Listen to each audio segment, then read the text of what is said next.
आज सुनिए समकालीन हिंदी कहानियों की श्रृंखला में जानी मानी लेखिका नीरजा हेमेंद्र की लिखी हुई कहानी नीले फूलों वाले दिन।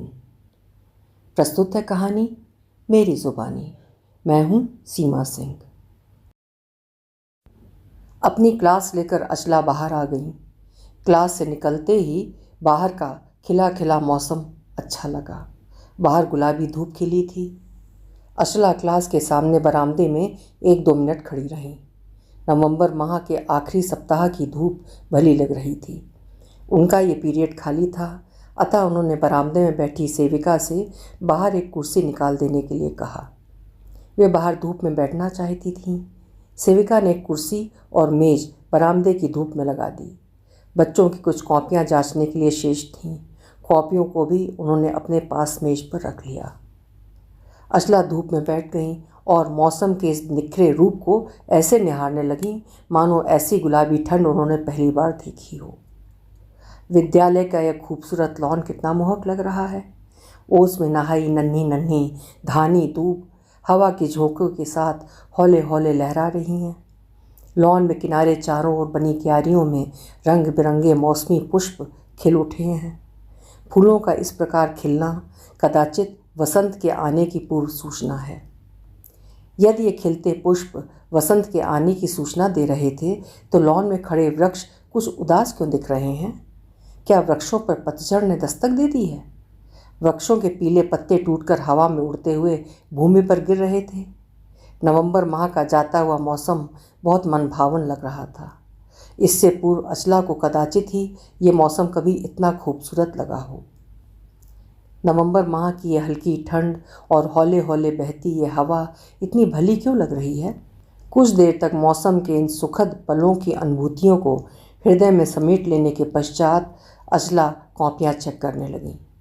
अगला पीरियड शुरू होने से पूर्व कॉपियाँ चेक करके अचला ने बच्चों को क्लास में दे दिया। अचला की सेवानिवृत्ति में मात्र 4 माह शेष हैं। नवंबर माह समाप्ति पर है। मार्च में उनकी सेवानिवृत्ति है। अभी 1 सप्ताह के अवकाश के पश्चात कल ही उन्होंने विद्यालय में ज्वाइन किया है। अचला भी क्या करें, शारीरिक अस्वस्थता के कारण कभी कभी चिकित्सक के परामर्श पर अवकाश लेना आवश्यक हो जाता है। कुछ माह ही सेवानिवृत्ति के शेष हैं तो अचला चाहती हैं कि बचे हुए शेष दिन विद्यालय में बच्चों के साथ ही व्यतीत कर लें। बच्चे भी तो उनको देखकर कितने खुश हो जाते हैं।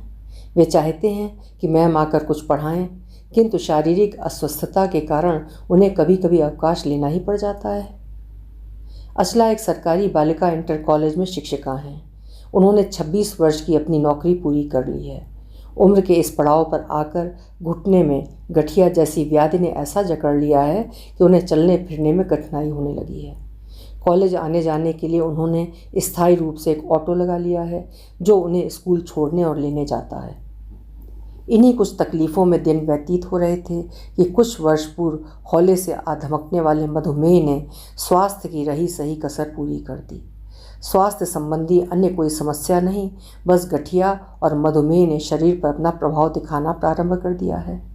किसी प्रकार शेष नौकरी व आगे का बचा हुआ जीवन चलते फिरते कट जाए, यही अचला की इच्छा है।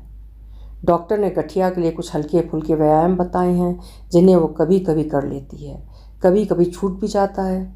शुगर की दवाएं नियमित चल रही हैं। अगले पीरियड में अचला की क्लास थी। वे उठी और शनै शनै क्लास की ओर चल दी। इस लंबे बरामदे के अंतिम छोर वाले क्लासरूम में जाना है। पर्स को कंधे पर लटकाए वो क्लासरूम की ओर बढ़ने लगी। ओह, कंधे पर लटका पर्स भी कभी कभी कितना भारी लगता है, जबकि उसमें कुछ विशेष भारी वस्तुएं नहीं होती। कभी कभी इच्छा होती है कि कहीं रख दें, किंतु इसे साथ लेकर चलने की व्यवस्था है। चश्मा, मोबाइल फ़ोन, पेन, डायरी, कुछ अन्य शिक्षण सामग्री पर्स में ही रहता है। मैम जी, पर्स हमको दे दीजिए, हम क्लास तक पहुंचा दें। ये विद्यालय की आया संगीता का स्वर था। संगीता बरामदे में कुछ काम कर रही थी। अचला को पर्स लेकर धीरे धीरे क्लासरूम की ओर जाते देखा तो शीघ्रता से आकर पर्स पकड़ लिया और उसे क्लासरूम की मेज पर लाकर रख दिया। उसके पीछे पीछे अचला भी क्लासरूम में आ गई और बच्चों को पढ़ाने में व्यस्त हो गई। अपनी क्लास लेकर अचला पुनः उसी स्थान पर आकर बैठ गई जहाँ सुबह धूप में कुर्सी लगवाई थी। दोपहर का समय हो रहा था। इस समय धूप सुबह की अपेक्षा कुछ अधिक चटक हो गई थी, फिर भी अच्छी लग रही थी। हवाओं में सर्दियों के आने की आहट थी। कुछ ही देर में मध्यावकाश की बेल बज गई। सभी कक्षाओं की बच्चियां अपना अपना लंच बॉक्स लेकर फील्ड में आ गईं। विद्यालय का पूरा प्रांगण बच्चियों की आपसी बातचीत, खिलखिलाहट तथा विभिन्न प्रकार के भोजन की सुगंध से भर गया। अचला के लंच और दवा का भी यही समय है, अतः उन्होंने भी यही गुनगुनी धूप में बैठकर लंच करना ठीक समझा। संगीता से स्टाफ रूम से अपना लंच बॉक्स और पानी की बोतल वहीं पर मंगवा ली। उनकी सहयोगी अध्यापिकाओं ने उन्हें लंच करने के लिए स्टाफ रूम में बुलाया भी, किंतु उन्होंने धूप में ही लंच करने की अपनी इच्छा जताई। लंच समाप्त कर अचला ने अपनी शुगर की दवा खाई तथा इत्मीनान से बच्चों को खेलते हुए देखने लगी। खिलखिलाते बच्चों को देखते देखते वो विगत दिनों की स्मृतियों में जाने लगीं। आज से लगभग 17 वर्ष पूर्व जब वो स्थानांतरण के पश्चात यहाँ आई थीं, तो वो युवती तो नहीं थीं, किंतु वे दिन युवावस्था के दिनों के सदृश ही थे।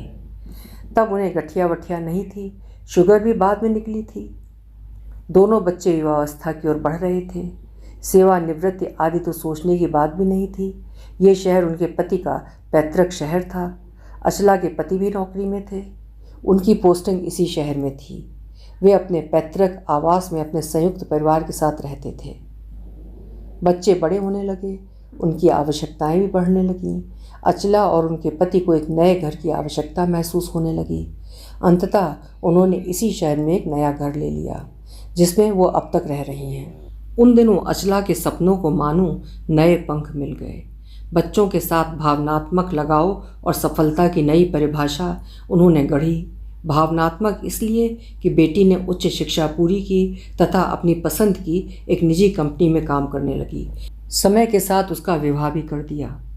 बेटी की विदाई का अर्थ तो प्रत्येक माता पिता जानते हैं। बेटी को विदा कर घर के सूनेपन को भरने का असफल प्रयास वो कर ही रही थी कि एक दिन बेटे ने उनके समक्ष अपने प्रेम विवाह की इच्छा प्रकट कर दी। बेटा इसी शहर के एक निजी कंपनी में काम करता था। नौकरी के अभी 6 माह भी व्यतीत नहीं हुए थे कि बेटे का ये प्रस्ताव। अचला इसके लिए अभी मानसिक रूप से तैयार नहीं थी। बेटे का ये प्रस्ताव कुछ अप्रत्याशित सा था। बेटे ने बताया कि वो अपने साथ काम करने वाली किसी युवती के साथ विवाह करना चाहता है। अचला बेटे के प्रेम विवाह के विरुद्ध नहीं थी। उनके अनुसार ये सब कुछ थोड़ा शीघ्र था। फिर भी अचला और उनके पति ने बेटे की खुशियों को प्राथमिकता दी।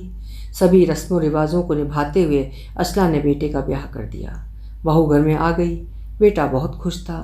बेटे की खुशियों से बढ़कर अचला व उनके पति के लिए कुछ और न था, अतः वे भी खुश थे।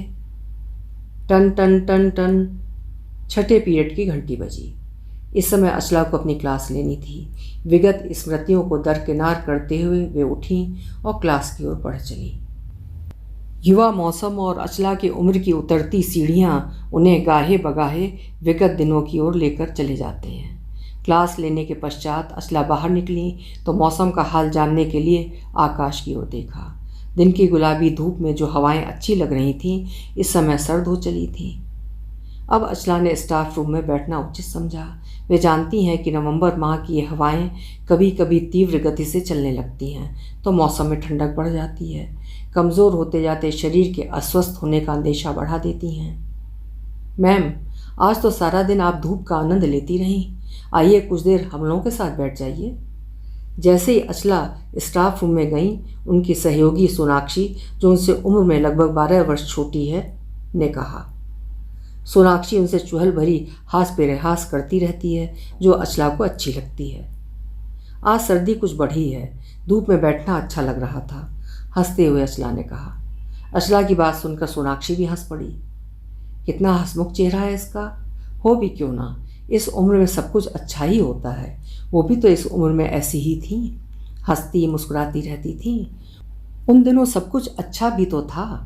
परिवर्तित होते होते उन दिनों का रंग ऐसा हो जाएगा, इस बात का आभास उन्हें तनिक भी न था। सोनाक्षी भी कहाँ जान पाएगी परिवर्तित होते जाते दिनों के इस रहस्य को। अच्छा है अभी न जाने, उन्मुक्त होकर कुछ जी ले, खिलखिला ले। अचला मन ही मन सोचने लगी और सोनाक्षी को देखकर पुनः मुस्कुरा पड़ी, जो अपने काम में व्यस्त थी। ये एक यथार्थ है कि बच्चों के बड़े होने में देर नहीं लगती। माता पिता समझते हैं कि बच्चे अभी छोटे हैं, सहसा एक दिन पता चलता है कि बच्चे बड़े हो चुके हैं, इतने बड़े कि अपना निर्णय अब स्वयं ले सकते हैं। ऋतुएं कब आती हैं, कब चली जाती हैं, उसका आभास तक नहीं होता। समय शनै शनै जीवन की कहानी बुनता रहता है। हाँ, जीवन एक कहानी ही तो है जिसमें अनेक उतार चढ़ाव, सुख दुख के पश्चात क्लाइमेक्स के क्षण आते हैं, जो कभी सुखांत होते हैं तो कभी दुखांत। उम्र के इस पड़ाव पर आकर जीवन के उन रंगों से अचला भली भांति भिगी हो चुकी हैं। 4 बजे छुट्टी की घंटी बजी। स्टाफ के साथ अचला बाहर निकली। गेट पर एक किनारे उनका ऑटो खड़ा था। अचला ऑटो में बैठी और उनका ऑटो चल पड़ा। आज उन्हें अत्यधिक थकान का अनुभव हो रहा था। शरीर इतना थका पहले कभी नहीं लगा। वे आराम की मुद्रा में ऑटो में बैठ गईं।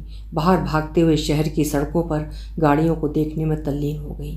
देखते देखते स्मृतियां न जाने कब विगत दिनों की ओर ले जाने लगी। विगत दिन? हाँ, वही युवावस्था के दिन तो जीवन के सबसे खूबसूरत दिन होते हैं। उस समय 2 नन्हे बच्चों, एक पुत्र व एक नन्ही पुत्री की माँ थी अचला। सब कुछ प्राप्त था। सरकारी विद्यालय में नौकरी अलग से थी। उस समय शरीर पूरा साथ दे रहा था। सपने देखती थी, सपने पूरे करने का मादा भी रखती थी। बच्चों की संपूर्ण देखभाल से लेकर घर के कार्यों का संपादन तक सब कुछ भली प्रकार से कर ले रही थी। न कोई थकान, न कोई शारीरिक कठिनाई। समय भी तो तीव्र गति से आगे बढ़ता जा रहा था। बच्चे बड़े हो गए। बेटी का विवाह कर चिंता मुक्त हो गई। बेटे का भी विवाह उसकी पसंद की लड़की से करके संतुष्टि का अनुभव कर रही थी। कुछ वर्षों, यही कोई 2-3 वर्षों में बेटे बहू का स्थानांतरण दूसरे शहर में हो गया था और वे वहीं सेटल हो गए। नौकरी की बात थी तो उन्हें जाना ही था। सही अर्थों में वे चिंता मुक्त कहाँ हो पाई थी। उन्हें अपनी सेवा निवृत्ति की तिथि ज्ञात थी। समय की गति की तीव्रता का अनुमान उन्हें तब ज्ञात हुआ जब प्रिंसिपल ने इस नवीन सत्र में सेवा निवृत्त होने वाले शिक्षकों के नाम की घोषणा करते हुए औपचारिक जानकारी दी। ऐसा नहीं कि उन्हें उनकी जन्म तिथि नहीं ज्ञात थी। उन्हें स्मरण था, सब कुछ स्मरण था, किंतु सब कुछ इतना शीघ्र आ जाएगा इसके लिए वो तैयार नहीं थी। बस यही कारण है कि वो थोड़ी असहज हो गई थी। उनके असहजता के अन्य कारण भी तो हैं। वो यह कि घर में फैला सन्नाटा उन्हें अवकाश के दिनों जैसे कि ग्रीष्मावकाश या अन्य पर्वों के कुछ लंबे अवकाशों में सन्नाटा चुभने लगता है। तो सेवानिवृत्ति के पश्चात प्रतिदिन घर में रहने वाला समय कैसे व्यतीत होगा? अचला के मन में कभी कभी यही विचार उठते हैं और वो सेवानिवृत्ति के पश्चात आने वाले कठिन समय को व्यतीत करने के उपाय की तलाश करने लगती हैं। अचला घर पहुंची। पर्स से दरवाजे के इंटरलॉक की चाबी निकालकर दरवाज़ा खोला और अंदर दाखिल हुई। अचला जानती थी कि उनके पति इस समय सो रहे होंगे। वो जब भी सोने जाते हैं घर का मुख्य दरवाजे के इंटरलॉक को बंद कर सोने जाते हैं। उस इंटरलॉक की एक चाबी अचला अपने पर्स में रखती हैं। इसी दिनचर्या से जीवन बंधा है। बाहर के मौसम में कुछ ऊष्मा सी थी, किंतु घर के भीतर का वातावरण बेहद ठंडा था। अचला के पति मंकी कैप लगाकर कंबल ओढ़कर लेटे थे। घर के भीतर बहुत ठंड है। कमरे में आकर अचला ने अपने पति से कहा। वे जानती थीं कि उनके पति इस समय लेटे भर होंगे, ऐसे में नींद कहाँ आती है। ठंड तो है, घर के बाहर कम ठंड है क्या? अचला के पति ने उनसे पूछा। हाँ, धूप निकली थी, बाहर का वातावरण अच्छा है, अब थोड़ी हवा चलने लगी है, जिसके कारण दिन की अपेक्षा कुछ ठंड बढ़ गई है, अचला ने कहा। कहकर अचला के पति चुप हो गए। अचला जानती हैं कि उनके पति आजकल कभी कभी ही घर से बाहर निकलते हैं, वो भी तब जब घर की आवश्यकता की कोई चीज़ लानी होती है। अन्यथा तो अधिकांशतः वो घर में ही रहते हैं। कभी कभार बैंक जाते हैं। जब से सेवानिवृत्त हुए हैं तब से लाइफ सर्टिफिकेट देने जाते हैं। घर गृहस्थी की रोज़मर्रा की वस्तुएं यथा सब्जी वाले आदि तो दरवाजे पर ही आ जाते हैं तो ले लेते हैं। यूँ भी 2 जनों के बीच सब्जी आदि की खपत ही कितनी है। घर में आवश्यकता की वस्तुएं आवश्यकता से अधिक हैं। बर्तन, टीवी, सोफे, अलमारियां आदि सब कुछ हैं। अधिकांशतः राशन और सब्जियां ही मंगानी पड़ती हैं, वो भी थोड़ी मात्रा में। हाँ, एक चीज़ जो अति आवश्यक है, महीने में 2 या कभी कभी 3 बार भी मंगवानी पड़ती है, वो हैं दवाइयाँ। अब तो जैसे दवाइयों पर ही जीवन निर्भर हो गया है। एक टाइम की दवा भूलवश छूट गई तो 2-3 घंटे के पश्चात शरीर पर दवा छूटने का प्रभाव महसूस होने लगता है। पहले तो अचला के पति दवाइयाँ लेने मेडिकल स्टोर तक चले भी जाते थे। जब से मेडिकल स्टोर वाला होम डिलीवरी करने लगा है तब से फ़ोन कर देने पर और दवाएं घर आ जाती हैं। इस उम्र में इन सुविधाओं से बहुत आराम हो गया है। दिन तो मानो पंख लगाकर उड़ते चले जा रहे हैं। जनवरी माह प्रारंभ हो गया है। सर्दी अपने चरम पर थी। कोहरा, गलन, बर्फीली हवाएं सब कुछ सितम ढा रही थीं। प्रतिकूल मौसम को देखते हुए प्रशासन ने विद्यालय के समय को 1 घंटे आगे बढ़ा दिया था। इस उपाय से भी राहत नहीं थी। जहाँ दिन भर कोहरा छटने का नाम नहीं ले रहा था, तापमान गिरता चला जा रहा था। अंततः प्रशासन को 4 दिनों के लिए विद्यालय बंद करने का आदेश देना पड़ गया। चलो ये अच्छा हुआ कि 4 दिनों तक विद्यालय बंद रहेगा। मुझे भी कुछ दिनों की राहत मिल गई। अचला सुबह कुछ देर से उठी और पति से कहा। सदा की भांति उनके पति ने बस इतना ही कहा। अचला जानती हैं कि उनके पति बहुत कम बोलते हैं। अपनी अधिकांश बातचीत हाँ हूँ से पूरी कर लेते हैं। लगता है बोलने का काम अचला के जिम्मे है। सुनो, बस कुछ दिनों पश्चात मैं सेवा निवृत्त होकर घर में रहूँगी। तब हम लोग सुबह के रूटीन में कुछ चेंज करेंगे। सुबह की चाय अपने पति के साथ पीते हुए अचला ने कहा। हाँ ठीक है। उनके पति ने चाय का एक भरपूर घूंट भरते हुए कहा। हमारी आदत बन गई है सुबह उठने की, तो हम उठकर कुछ देर बाहर टहलने के लिए चला करेंगे। अचला के पति ने कहा। इधर 4 दिनों तक अचला को आराम था। सुबह का कुछ समय रजाई में कट जाता। धूप निकलती तो दोपहर को छत पर कुछ देर के लिए चली जाती। शाम का समय हीटर के सहारे कट जाता। 4 दिन जैसे 4 पल में व्यतीत हो गए। विद्यालय खुल गया। किसी प्रकार सुबह अचला उठी और तैयार होकर विद्यालय के लिए निकल पड़ी। बस कुछ दिनों की बात है, इसी 31 मार्च तक की। तत्पश्चात कुछ आराम हो जाएगा। घर से बाहर निकलते समय अचला ने दरवाजे तक छोड़ने आए अपने पति से मुस्कुराते हुए कहा। अचला के पति ने सहमत में सिर हिलाया और मुस्कुरा दिए। समय अपनी गति से चलता जा रहा था। पता नहीं उसकी गति धीमी थी या तीव्र। मार्च माह का अंतिम दिन आ ही गया। अचला सेवा निवृत्त होकर घर आ गई। इस समय मौसम भी खुशगवार हो गया था और अचला की तबीयत भी ठीक लग रही थी। अभी कुछ दिनों पूर्व की बात थी। विद्यालय जाना नहीं चाहती थी। सोच रही थी कि कैसे ये कठिन दिन कटेंगे भी या नहीं। और आज अचला निश्चिंत होकर घर में थी। मई माह के दिन आ गए हैं। मौसम में गर्मी समा चुकी है। एयर कंडीशनर चलाने पर ठंडक लगने लगती है, बंद करने पर गर्मी। पंखा गर्म हवा फेंकता है। मौसम और उम्र का अजब हाल है। आजकल अचला की मनस्थिति अलग है और मौसम भी अपना अलग रंग दिखा रहा है। आज तो अचला को रसोई में काम करते करते चक्कर ही आने लगा। तत्काल अचला आधे अधूरे काम छोड़कर दीवार पकड़ कर रसोई से बाहर आ गई। वे बेडरूम में आ गई। बेडरूम में एसी चल रहा था। काम करते करते सहसा न जाने क्या होने लगा। घबराहट होने लगी, चक्कर आने लगा। बेड पर बैठकर अचला ने पसीना पोंछते हुए कहा। अरे क्या हो गया? अचला को परेशान देखकर उनके पति उनके पास आकर खड़े हो गए और अचला के माथे पर हाथ रखकर उनका बुखार देखने लगे। कैसी तबीयत है? डॉक्टर के पास लेकर चलें क्या? अचला को परेशान देखकर उनके पति व्याकुल हो गए। सोचने लगे कि रात गहरी होती जा रही है। पत्नी को लेकर जाएं तो कहाँ जाएं? प्राइवेट डॉक्टर्स की क्लिनिक बंद होने वाली होगी। सरकारी अस्पताल थोड़ी दूरी पर है। पता नहीं इस समय वहाँ डॉक्टर मिलेंगे या नहीं। सोचते सोचते अचला के पति ने अचला की ओर देखा। अब उन्हें अचला की तबीयत ठीक लग रही थी। कदाचित रसोई में गर्मी के कारण उनको बेचैनी होने लगी हो। एसी के ठंडे कक्ष में आकर उन्हें कुछ आराम मिल गया हो। फिर भी ऐसी स्थिति के लिए फर्स्ट एड की जो दवा डॉक्टर ने दी है उसमें से एक गोली उन्होंने पत्नी को दे दी।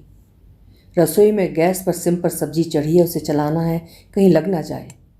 अचला ने धीरे से कहा। तुम आराम करो, सब्जी मैं देख लूँगा। कहते हुए अचला के पति रसोई की तरफ बढ़ गए। रसोई में जाकर अचला के पति ने सब्जी चला दी। बस 2 मिनट में सब्जी बनकर तैयार हो जाएगी। रोटियां अचला बना चुकी थीं। शाम को ऐसा ही हल्का फुल्का भोजन रहता है जो उम्र के अनुसार उनकी पाचन तंत्र को सूट कर जाए। अब तो रात क्या, दिन का भोजन भी ऐसा ही हल्का फुल्का रहता है।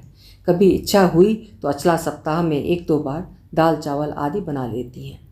रसोई का काम समेट कर गैस आदि बंद कर अचला के पति बेडरूम में आ गए। कैसी तबीयत है अब? आते उन्होंने पत्नी से पूछा। ठीक है, पहले से काफ़ी ठीक है, बल्कि अब पूरी तरह ठीक है। ना जाने अचानक से क्या होने लगा। प्रतीत हो रहा है कि गर्मी के कारण ऐसा हुआ है। गर्मी भी तो बहुत पड़ रही है। मुस्कुराने का प्रयत्न करते हुए असला ने कहा।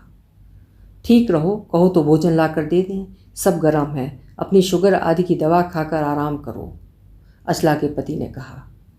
हाँ, थोड़ी देर में ले लेते हैं, तुम भी अपना भोजन ले आना, असला बोली। कल डॉक्टर के पास ले चलूँगा तुम्हें, पति बोले। हाँ, मैं भी सोच रही हूँ डॉक्टर को दिखा ही लेते हैं, किंतु उससे पहले शुगर टेस्ट करानी होगी। 3 महीने पहले कराया था तो थोड़ी बढ़ी हुई निकली थी। वैसे भी डॉक्टर के पास जाने पर वो शुगर की रिपोर्ट मांगेगा, नहीं तो टेस्ट कराकर रिपोर्ट दिखाने के लिए कहेगा। 2-2 बार जाना पड़ेगा। सोच रही हूँ पहले कल शुगर टेस्ट करा लूँ, रिपोर्ट आ जाए तब लेकर चलूँगी।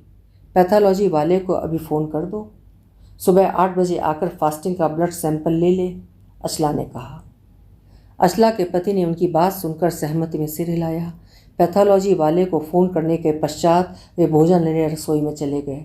असला उठी और पीछे पीछे वो भी रसोई में चली गई। तुम यहाँ ना आओ, यहाँ गर्मी बहुत है, बेडरूम में चलो, मैं भोजन लेकर आ रहा हूँ, असला के पति ने कहा। असला ने बेसिन में हाथ धोया और बेडरूम में आ गई। कुछ ही देर में असला के पति 2 प्लेटों में भोजन लेकर आ गए। दोनों ने साथ साथ भोजन किया। दोनों ने अपनी अपनी दवाएं ली। असला को ही नहीं, उनके पति को भी शुगर है। वे भी चिकित्सक के परामर्श से दवा लेते हैं।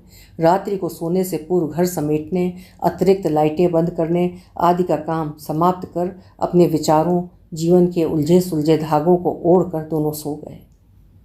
सुबह हुई। दोनों प्रतिदिन की भांति प्रातः उठ गए। ब्रश करने आदि क्रिया आदि से निवृत्त होकर पैथोलॉजी वाले की प्रतीक्षा करने लगे। असला की तबीयत इस समय ठीक लग रही थी, अतः वो रसोई में जाकर चाय बनाने की तैयारी करने लगी। चाय तो ब्लड सैंपल के पश्चात ही पिएंगी। काम वाली आएगी तो झाड़ू पोछा बर्तन करेगी तथा दोपहर का भोजन बनाएगी। शाम का भोजन असला स्वयं बनाती हैं। उनके पति कहते हैं कि शाम के भोजन के लिए भी काम वाली को बुला लिया करो। असला कहती कि शाम का भोजन तो स्वयं ही बना सकती हैं, इससे रसोई में काम करने की आदत बनी रहेगी। काम वाली के कभी छुट्टी पर चले जाने पर भोजन तो बना लेंगी।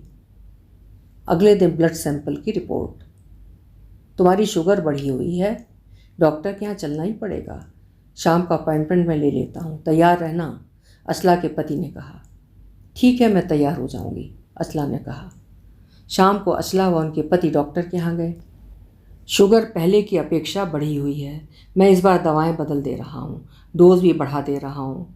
कुछ और टेस्ट लिख दिए हैं, शीघ्र कराकर रिपोर्ट दिखा दीजिए। सुबह शाम आधे घंटे टहलिए, टहलना आवश्यक है। चावल चीनी बिल्कुल बंद करना होगा। डॉक्टर की बातें असला ध्यान से सुन रही थी। चीनी तो बिल्कुल नहीं लेती, चावल अवश्य कभी कभी ले लेती हैं, वो भी थोड़ी मात्रा में। अब से वो भी नहीं लेंगी। हाँ, एक बात है कि वो टहलती बिल्कुल भी नहीं है।